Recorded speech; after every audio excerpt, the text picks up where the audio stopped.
వృషభ రాశి వారికి ఈ క్రోధినామ సంవత్సరంలో ఎలా ఉండబోతోంది? మా విఎస్టీ ఛానల్ న్యూస్ ప్రేక్షకులకి ఒకసారి. వృషభ రాశి. ఈ వృషభ రాశిలో కృత్తికా నక్షత్రం 2, 3, 4 పాదములు, అలాగే రోహిణీ నక్షత్రం 1, 2, 3, 4 పాదములు, మృగశిర నక్షత్రం 1, 2 పాదములు.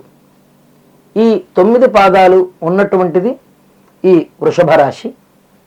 ఈ వృషభ రాశికి ఈ సంవత్సరం ఆదాయం 2, వ్యయం 8, అలాగే రాజపూజ్యం 7, అవమానం 3. ఈ రాశి వారికి నిరుడు సంవత్సరం కంటే ఈ సంవత్సరం చాలా బాగుంటుంది. ఆకస్మిక ధనలాభం కలుగుతుంది. వ్యవసాయ రంగం వారికి అనుకూలమైనటువంటి సమయం.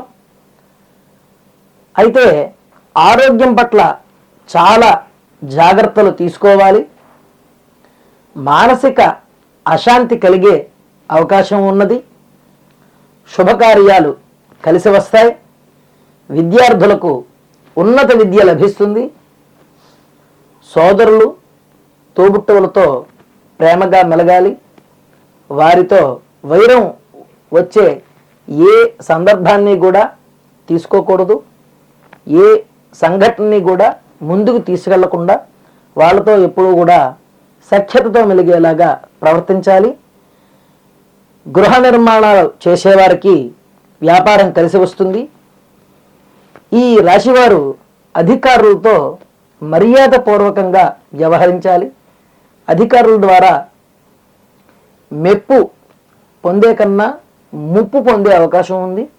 కనుక వారితో చాలా జాగ్రత్తగా వ్యవహరించాలి.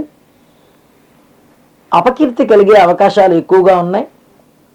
అలాగే నూతన వ్యాపారాలు ప్రారంభించే వారికి అనుకూలమైనటువంటి సమయం. కృత్తికా నక్షత్రం వారు ఆరోగ్య శ్రద్ధ తీసుకోవాలి. రోహిణీ నక్షత్రం వారికి కొన్ని ఆటంకాలు తప్పవు. విరోధులతో జాగ్రత్తగా ఉండాలి. మృగశిర నక్షత్రం వారికి ఆర్థికపరమైనటువంటి అంశాలలో సరైన ప్రణాళికతో నిర్ణయాలు తీసుకోవాలి. అలాగే ఈ రాశి వారికి అదృష్ట సంఖ్య 6. ఆంజనేయ స్వామి దర్శనం చేయడం, అలాగే గురుగ్రహానికి జపము హోమము చేసుకోవడం. వీరు ముఖ్యంగా చెట్లు నాటడం చాలా మంచిది.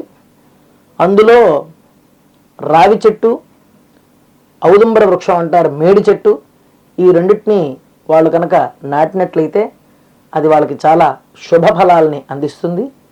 ముఖ్యంగా పెద్దలకి సేవ చేసుకోవాలి. పెద్దలకి సేవ చేసుకోవడం వల్ల వీరికి కలిగేటువంటి ఎటువంటి అపాయాలైనా సరే తొలగిపోతాయి. కనుక ఈ రాశి వారికి చాలా బాగున్నది. అందరికీ కూడా శుభం.